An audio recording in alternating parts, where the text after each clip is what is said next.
राम शारद शीस महेश विधि आगम निगम पुराण नीति नीति कह जासु गुण करहि निरंतर गान।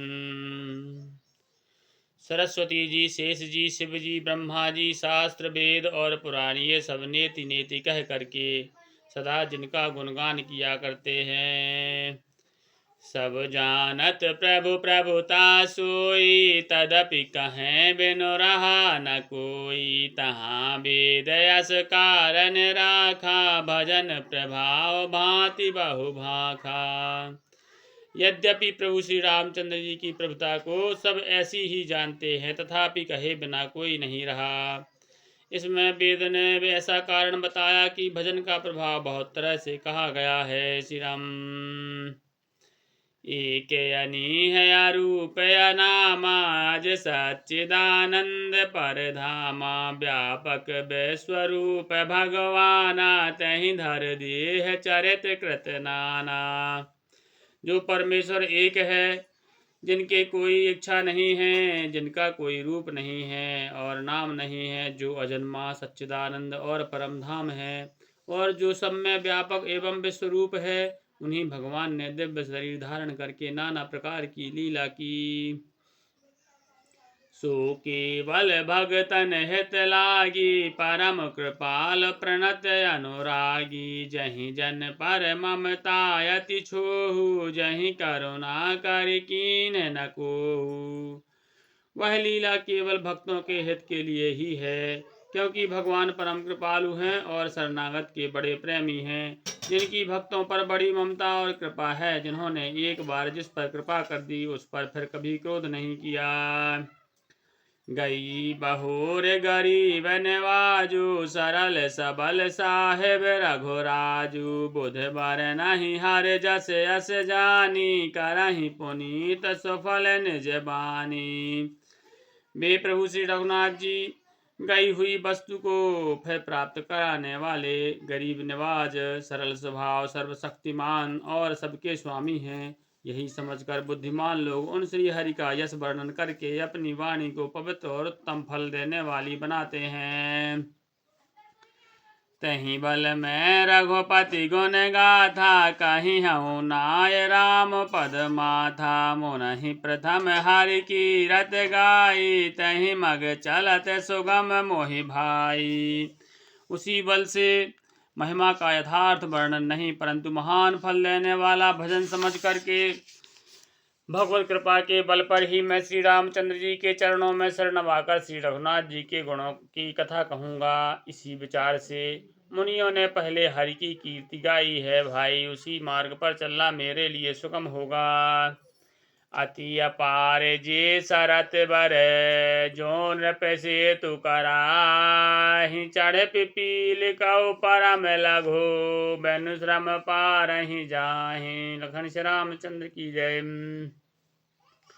जो अत्यंत बड़ी श्रेष्ठ नदियां हैं, यदि राजा उन पर पुल बंधा देता है तो अत्यंत छोटी चींटियां भी उन पर चढ़कर बिना ही परिश्रम के पार चली जाती हैं।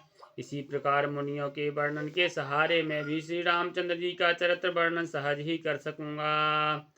यही प्रकार बल मन ही दिखाई करी हूँ रघुपति कथा सुहाई। व्यास आदि कवि पुंगव नाना जिन सादर हरि सुजस बखाना। इस प्रकार मन को बल दिखलाकर मैं श्री रघुनाथ जी की सुहावनी कथा की रचना करूंगा।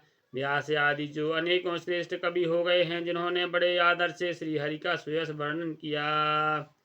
चरण कमल बांधो तिन केरे पुरवहु सकल मनोरथ मेरे। कलि के कबहि करऊँ परनामा जिन बरने रघुपति गुण ग्रामा।